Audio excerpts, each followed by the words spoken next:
en buen momento.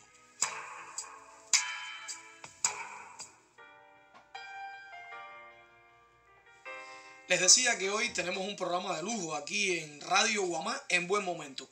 Y con el incentivo adicional que hablábamos de la celebración de los 101 años de la radio y los 55 del cuadro dramático que se cumplirá este 15 de agosto, más de 5 décadas entreteniendo, buscando esa gran audiencia que siempre trae muchos atractivos contenidos que van desde clásicos de la literatura universal hasta cubana, y esa que se ha escrito aquí precisamente en Vuelta Abajo.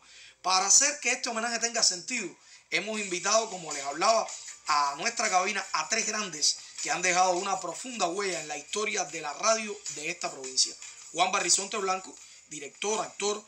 Jesús Chucho Padrón Palacio, un tremendo actor, queridísimo por la audiencia de Vuelta Abajo, y nuestro admirado Humberto Arencibia Ruiz. Con ellos vamos a conversar en la jornada de hoy. Yo les reitero la bienvenida y, por supuesto, es un placer tenerlos para la audiencia nuestra acá en Vuelta Abajo. Barrizonte, quiero conversar contigo. Siempre me decía, a mí hablar mucho me ha traído problemas, pero quiero conversar desde el punto de vista del dueño del negocio, como el director de toda la orquesta. ¿Cuánto te ha ayudado a entender el guión y entender el alma de los personajes para después entrar a las grabaciones y regalarle el producto comunicativo final? Bueno, yo creo que lo principal en este caso es el hecho de, por ejemplo, para dirigir un programa de radio, no necesariamente tienes que ser actor. Puedes aprender dirección y hacerlo.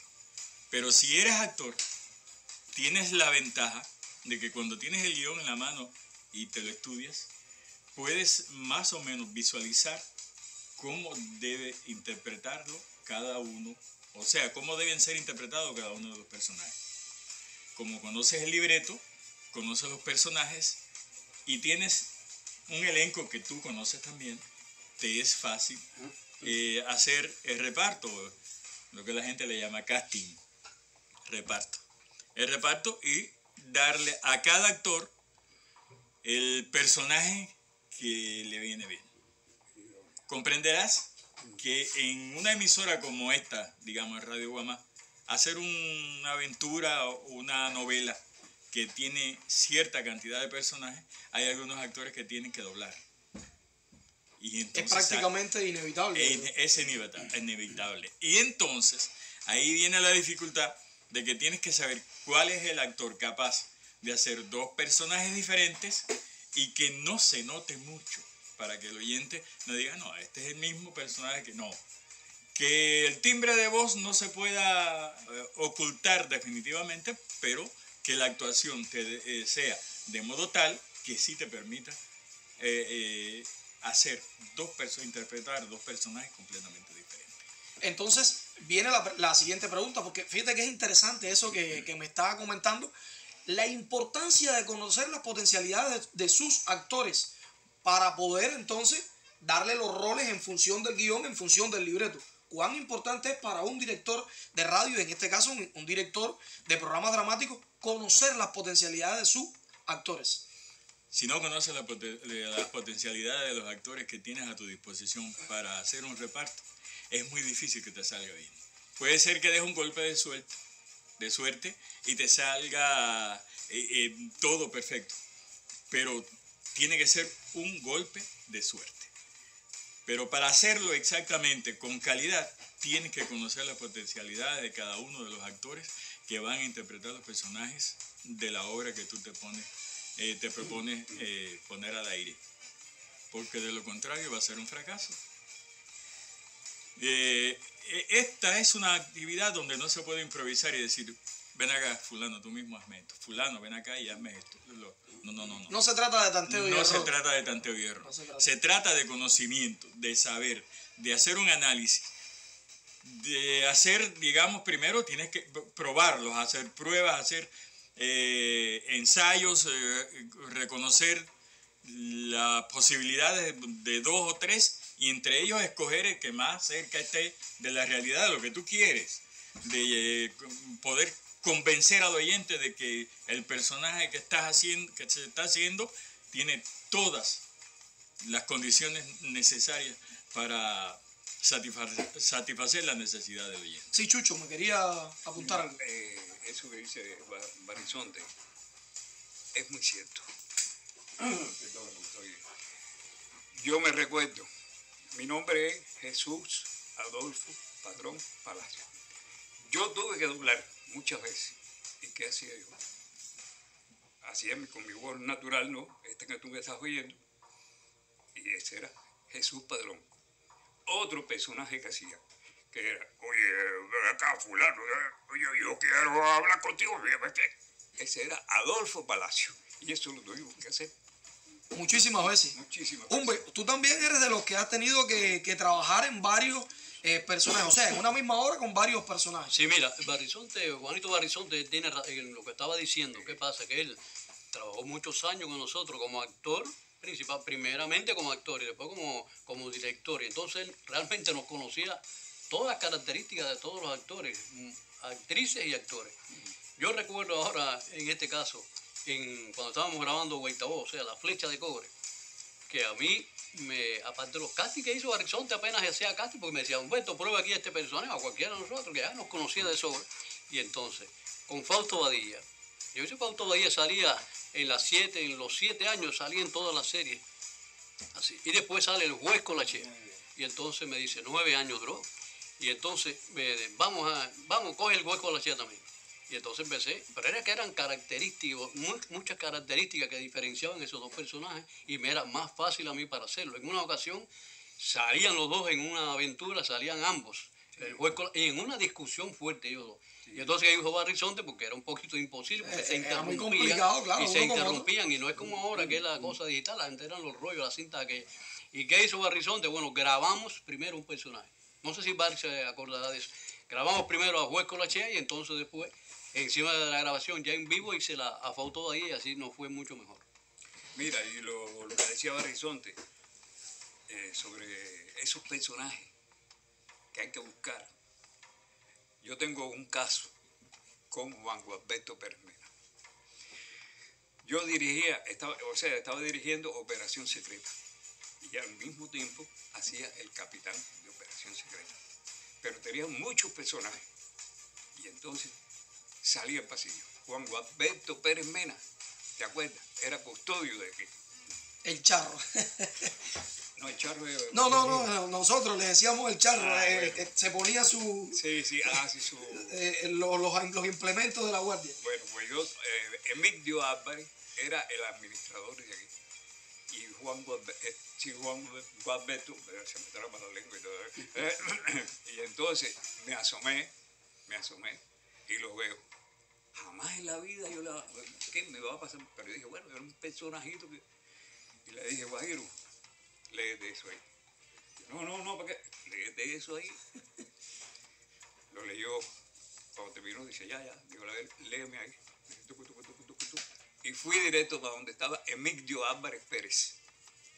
Y le dije, necesito a Juan Gualberto. ¿Pero para qué? Mira, oye, yo me quedo de guardia ahí, pero lo necesito. Que me haga un personaje. Entró, Barizonte, ¿tú te acuerdas? Entró y lo pateó en medio. Desde el mismo momento. Y ya, yo le dije, deja eso y métete en esto que tú tienes para eso. Vas a dar más aquí que... Sí. Barizonte, ¿qué importancia le brinda a usted a la primera lectura del guión en el colectivo? Lo que muchos hablan como el trabajo de mesa. ¿Qué importancia para los dramáticos, o sea, para los dramatizados, tiene esa primera lectura del guión con todos el colectivo que va a trabajar en... Eso es fundamental. Primero porque ahí te permite corregir algún error que pueda tener de redacción. Segundo, que ahí tiene la posibilidad el lector de agregarle algo de lo que nosotros... Su sello. De lo que nosotros llamamos morcilla, que se le pone, sí. Que a veces a los escritores no les gusta que se le haga. Pero bueno, tiene la posibilidad porque eso debe constar en el libreto. O sea, que no darle la posibilidad a la gente o a los actores de que a la hora de la grabación o a la hora de salir al aire empiecen a improvisar, sino algo que ya está preparado de antemano, porque tú vas a hacer una grabación de un programa que va a salir posteriormente. eso es fundamental. Antes de hacer el ensayo del micrófono, hacer la lectura y el trabajo de mesa, corregir los errores que pueda tener el libreto y darle a que cada actor le ponga el sello que él lo pueda caracterizar antes de la grabación. Eso es fundamental. Humberto, cuando se hace esta lectura del guión en el colectivo, hay ciertamente criterios encontrados. ¿Se es receptivo desde el punto de vista de la dirección? Claro, ¿O cómo sucede esto? Claro que sí. Primeramente, bueno, eso va en la disciplina del actor, ¿no? Indiscutiblemente, y lo que pueda aportar el actor. Pero primeramente hay que respetar el guión, lo que quiere decir el escritor, ¿no? Y después el director, que es el máximo responsable de todo. Entonces, es importantísimo esa lectura de mesa, ese trabajo de mesa, porque ahí, como decía el Barry, ahí te da a conocer qué personaje tú vas a hacer. Y encima de eso te da todas las características, que si es un viejo, que si tiene tal edad, que si desarrolla en tal tiempo, entonces todo eso, el actor va enriqueciendo el personaje y ya a la hora de grabación ya tú tienes todo ahí. A mí me gusta mucho eso. Entonces le das una lectura y ya tú tienes un tamaño de voz del personaje que tú vas a hacer. ¿Cómo no? Sí, Barry, me quería... Sí, te quería decir que es importante además que tanto el actor como el director trabajen en beneficio de la obra, porque a veces viene el capricho de que del actor que quiere hacer esto porque yo me siento más cómodo haciendo de esta manera, y el director que es cuadrado te dice no, tiene que ser así porque el escritor lo pensó de esa manera, y además yo como director no, deben llegar a un acuerdo. Si el actor tiene razón, debe ser el director, y con el beneplácito del escritor hacerlo, como él dice, llegar a un acuerdo en pro del beneficio de la obra. Porque en definitiva, al final estás llegando al producto comunicativo, que es el que recibe el oyente, el que percibe el oyente. Barrizonte, ¿cuán difícil? Porque las características de los actores son disímiles, pero ¿cuán difícil es llevar a un actor X, no voy a poner el nombre, a una escena con una alta carga emocional? Una de esas escenas que impactan fuerte en el oyente. Desde el punto de vista del director, lograr que ese actor te dé esa sensación emocional que se necesita. Imagínate. Eso está por dentro de... Eso es difícil. Hay un recurso que se llama memoria emotiva que utiliza el actor. Memoria emotiva. Que utiliza el actor para llegar a una escena de ese tipo. Pero yo te voy a hacer una pequeña anécdota. O sea, a mí me han sucedido con situaciones en que yo, en un programa, digamos, no una aventura, en el caso de Operación Secreta, dirigiendo Operación Secreta, yo le asigné un personaje a una actriz en una ocasión, sin saber la situación personal que ella tenía. Y coincidía lo que tenía que hacer Interesante eso. con la situación personal que tenía. Te imaginarás, nosotros en la cabina, viendo a la actriz desenvolverse, pensábamos que lo que estaba haciendo era maravilloso. Terminando la escena, rompió en llanto de una manera tal que hubo que sacarla del estudio, sedarla, porque el estado en que terminó la escena fue deprimente para ella. Y era que la situación que realmente estaba actuando lo que estaba viviendo en ese momento con su situación personal. Algo verdaderamente fuerte. Yo conozco esa... Me gustaría, ya que estamos hablando de esto, que me hablara, por ejemplo, Jesús Padrón, cuánto significa en la vida personal, en la vida profesional de usted, Isora Yanes. ¿Cuánto significa? Mucho. Una amiga excelente. Tuvo tiempo de relacionarse con ella mucho tiempo aquí en la radio. ¿Cómo no? Isora fue la compañera, la amiga, la maestra. Y todos la recordamos con mucho cariño. Barrizonte, dirigir a Isora Yanes. Ese fue el caso que te ponía el ejemplo. Yo solo estaba diciendo... Isora fue la actriz a la que yo le asigné el personaje. Mira. Le asigné el personaje, y en ese momento ella tenía una situación con su hijo que no era exactamente igual, pero sí muy parecida a la que se tenía que interpretar en la escena. Y eso fue formidable. La actuación fue maravillosa, pero el momento que ella vivió fue dificilísimo para ella. Isora era una excelente actriz, disciplinada, a veces un poquito cascarrabia a la hora de hacer su personaje. Los artistas son así. Sí, generalmente sí, porque ella quería darle su sello a como dé lugar, y en un momento determinado le decían, no, Isora, mira, no. Bueno, está bien, hazlo como tú dices, pero no lo lleves al extremo. O sea, no. Y así lo hacíamos, pero era una excelente actriz, dedicada, enamorada de su trabajo, disciplinada, muy seria. Chucho, sí. Cuando Barrizón te estaba diciendo eso, yo le estaba haciendo señas A Humberto. Humberto. Le dije, esa fue Isora. Pregúntale. Hay escenas que quedan para toda la vida marcadas en los Yo actores. le dije, ¿esa fue Isora o Nessie, mi esposa? Pero bueno.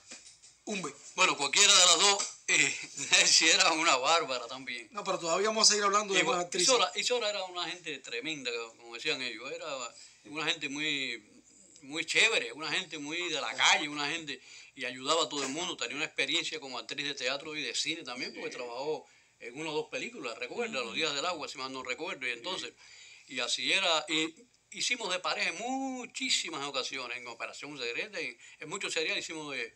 Y aquí en una ocasión, en esta cabina estuvimos, ella y yo, una vez en una ocasión, en un programa de verano, sí, como este, parecido a este, y que actuamos, ella y yo actuamos improvisado. Recuerdo que aquel programa lo dirigió Frank, ahora mismo está dirigido también, y él nos invitó a ambos. Y aquello fue improvisado. Él nos dijo, mira, esto en base a esto, entonces, Isora, y ahí se mandó Isora, que era una bárbara, improvisando, y bueno, y ahí empecé, y aquello estuvo tremendo. Isora era... La recordamos todos, la recordamos con mucho cariño. Voy a hablarle de otra mujer que es fue una primerísima actriz, y estoy convencido de que la recuerdan con mucho cariño. Aurora Martínez. Aurora Martínez. ¿Qué me puede decir de Aurora Martínez? Especial. Una gente especial. Era una todoterreno. Excelente actriz. Muy buena. En todos los sentidos. Lo mismo te hacía un personaje de una niña Sí. dulce, un niño Un niño. guapito, bueno, cualquier personaje. Era multifacética, era Hizo la turca Bueno, Anatolia. una actriz. Era de esas que podía cambiar con facilidad la voz, de esas que usted nos hablaba. Sí. Mira, y también tuvimos un caso, Carlos Manuel Carvajal, que hoy no está con nosotros. Es increíble.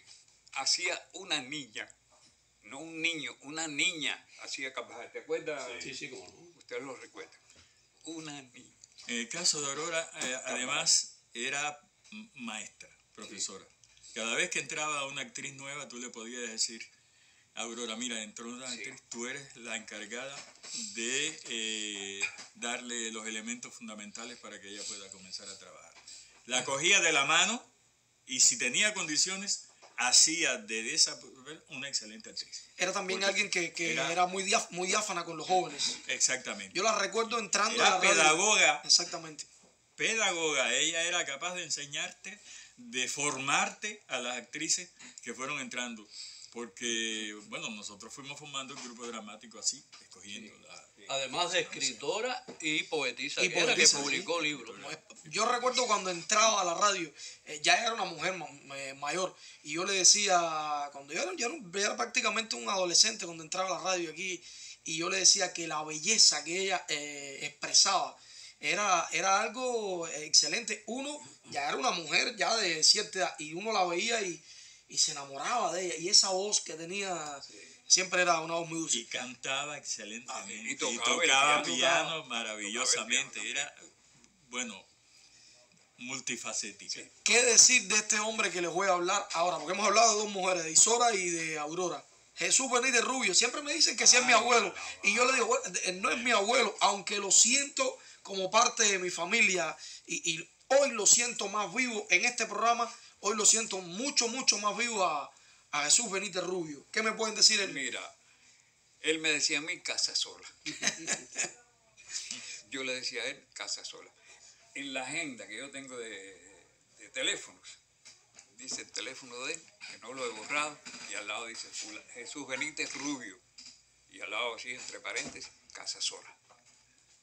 Eso era, bueno, era mi vecino también, porque nos criamos en el reparto En el Oriente. reparto Oriente. Y eso también era una cosa, vaya, tuvimos la dicha de tener mucha gente, ¿verdad, Barry? Sí. Mucha gente que sabía lo que estaba haciendo y le gustaba lo que estaba haciendo. Y ese era uno de los casos. Benítez, Jesús. Yo, a pesar de que soy joven todavía, ¿no? Yo tuve el privilegio de criarme. ¿Tú sabes lo que es decir? Él se las da de churampín Lo que hay que oír. porque todavía está bien Yo tuve el privilegio entalladito. de criarme entre estos grandes actores y actrices, ya les dije. Yo empecé en el año 74 y aquello fue tremendo. Ese privilegio de ese conocimiento que tenían ellos. Yo me aproveché de esos conocimientos y aprendí. Y aquí falta uno que es Hilario Piñero, que fue profesor de todos nosotros también, que era un fenómeno. Y Piñero, yo aprendí de todo ello. Por eso te digo, tuve la suerte esa. Hilario Piñero fue el que me abrió a mí las puertas para la radio, que fue el que me hizo la prueba. En el año 1968, exactamente el día 9 de diciembre, porque el día 7 era la muerte de Maceo. Se conmemora la muerte. Y yo vine a la emisora, a la emisora grande. A la como antigua emisora, Sí. O la emisora vieja, como le decimos. Maceo y Rosario. Sí. Sí. Ahora está cerca de la Solano Ramos, creo, si no, Sí, la al logia. lado, La logia. Ahí Al, estaba. al frente, ¿no? Al frente, Barry. No, en el mismo. No, en el mismo sitio, porque al Sí, lado es está verdad. Artes Escénicas Sí, en la verdad, parte sí. baja. Bueno, y yo pasé por el frente de la emisora más de 10 veces. No, ahora sí voy a entrar cuando vaya para allá. Y pasaba que no, porque soy una gente Muy tímido. Sí. Y entonces... Para algunas cosas. Oye, Porque para hacer cuenta uno era tímido. No, claro. oye, no me hagas hablar, charro. Este charro. Mira. Chispas, como se hace el baita. Oye, y entonces pasé por... Y entonces Calleja, Pedro Calleja, Mon Corona, actor, locutor también, ¿no? Y también hizo de actor, ¿no? y Sí, también. Mon Corona, Calleja y Viñas Alfonso, que tú lo conociste, Frank. Viñas Alfonso. Estaban los tres allí. Y entonces y llamaron a Hilario para que me hiciera la prueba. Algo muy interesante. Otro nombre que no se puede quedar de mencionar, José Rolando Valdés. Ay, José Rolando Valdés. Martínez. José Rolando Martínez. José Rolando Martínez. Martínez. Sí. sí, Martínez Pedro. sí, mira. Él me decía a mí orejas peludas. Pero siempre tenían una carga. Sí, no, siempre había. Barry, ¿cómo lograba llevarlos a escena? Porque me imagino toda esta cantidad de actores con sus características muy peculiares a la hora de grabar. No, porque también Te el lo voy a Barry decir, entraba en la te lo voy a decir cosa. en dos palabras. Fuera del estudio era una familia con muchachos malcriados. Y dentro del estudio era un grupito de estrellas. Sí. Disciplinados, falta también- serios, profesionales, todos. Sí. Y nos Dentro falta- del estudio. no Fuera falta- del estudio nos llevábamos, era una familia con una hermandad, Sí.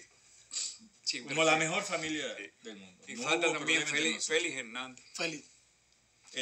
José Rolando era Sí. fue nuestro talismán. Sí.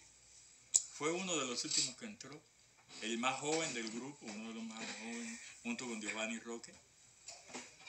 Pero fue el actor que sin haber estado delante de un micrófono y sin haber recibido clases desde el primer momento en que le dijimos las características de lo que tenía que hacer y lo paramos delante de un micrófono, fue igual que el pelotero que va al primer turno al bate y da jonrón. Y da jonrón. Oye, Y él dio jonrón. y era locutor también. Locutor, Una voz. actor, una voz formidable, Sí. maravillosa, pero además una entonación, unos Matices. era excelente. Y actuando, Sí. había que quitarse el sombrero. Bueno, yo le voy a mencionar una mujer y quiero que sea Humberto primero quien me hable de ella porque lógica de la vida, que se ha hablado mucho de esta mujer que prestigia a la radio, que prestigia a la literatura, pero pocos conocen esta faceta de ella. Y estoy hablando de Nercy Felipe. Alabado, como dicen los finaleños, alabado. Alabado. Bueno, pero ¿quién mejor que No, Jesús Padrón no, para pero hablar de lo voy él? a dejar Sí, para el pero ¿qué final, pasa? para Mira. que se dé lujo. Mira, Nancy es Nancy es, bueno, maravillosa, una persona chévere y una escritora, bueno, ¿para qué le voy a decir? Pero yo hice muchas parejas con ella en novelas igual. Y entonces, pero donde más nosotros trabajamos fue en la Edad de Oro. En la Edad de Oro, porque ella narraba la Edad de Oro y yo hacía el gato. El gato Nerón, que todavía lo hago. A ver cómo es. Ese es el gato más productivo de Nancy. Oye, lleva años ese gato. Y entonces- Le ha dado dinero al gato.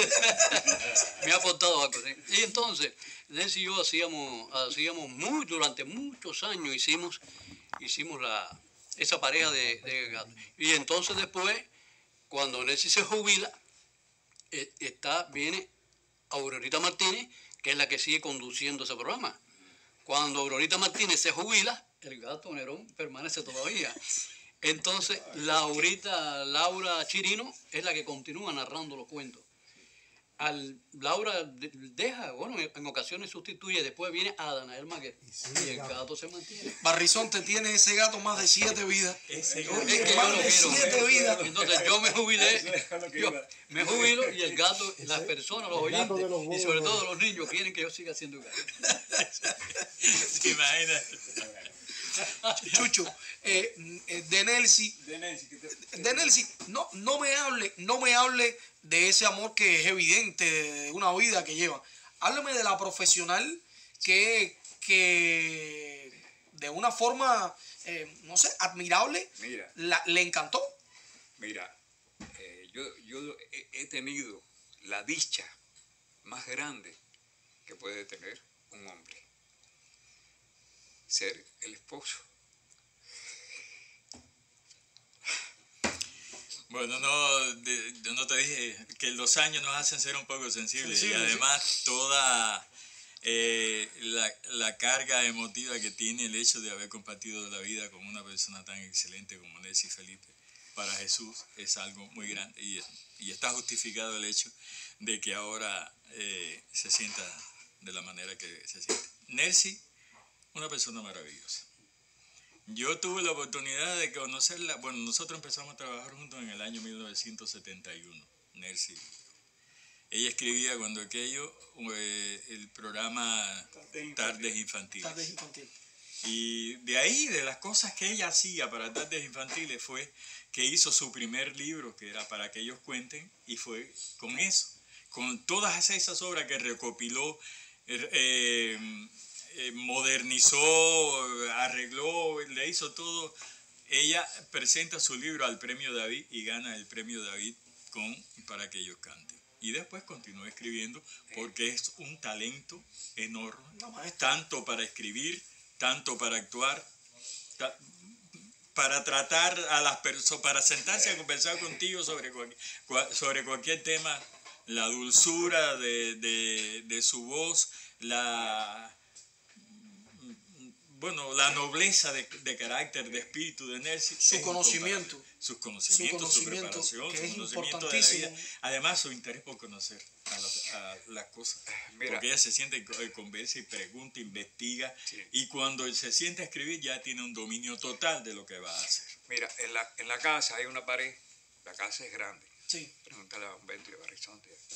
Es una casa grande, donde yo he convivido con Nelcy durante 54 años. Y el Perdón, dramático tiene 55. Perdón, y que el primer café que se hizo en esa Ah, casa, sí, lo cuando hiciste se tú. mudaron, lo hice yo. Lo hizo él.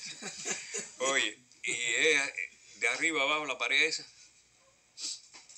de cuadro, Con reconocimiento. diploma.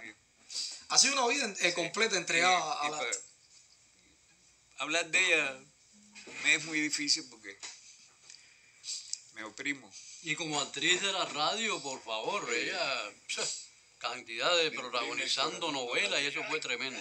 Y trabajamos, te digo, trabajamos en muchas ocasiones, trabajamos de pareja. Tengo en la vía telefónica a alguien que es importante y del cual habíamos hablado hace un momento. Bienvenido en buen momento a Juan Gualberto Pérez Mena. Guajiro, bienvenido aquí a esta tu casa. Tengo a 3 primerísimos actores de la radio en Pinar del Río y me gustaría que me hablaras de ellos también. ¿Está Juan Gualberto en línea? al parecer hemos perdido la comunicación, no importa, vamos a restablecerla dentro de un minuto, porque ahora vamos a aprovechar, vamos a irnos a la música. Y ya tenemos a Juan Alberto. Bueno, vamos con la música y después regresamos con Juan Alberto y lo vamos a hacer con este tema de Polito Ibáñez para bajar las tensiones aquí en buen momento. Autor e intérprete, a propósito, que se llama así, En Nombre del Amor, aquí en Buen Momento. ¿Quién venía para acá? Es que parece que tiene el hijo, algo de eso que está aquí Ahora lo que está sembrando el Guairo está suelto, creo. Está sembrando error en el río. No, pero no, está en San Juan. Me llamó Ah, que, ¿en San Juan no, Martínez? que no puede venir y que no sé cosa, con Guajiro hasta ahora. Entonces, ¿qué vamos a hacer, no? Lo narra. No.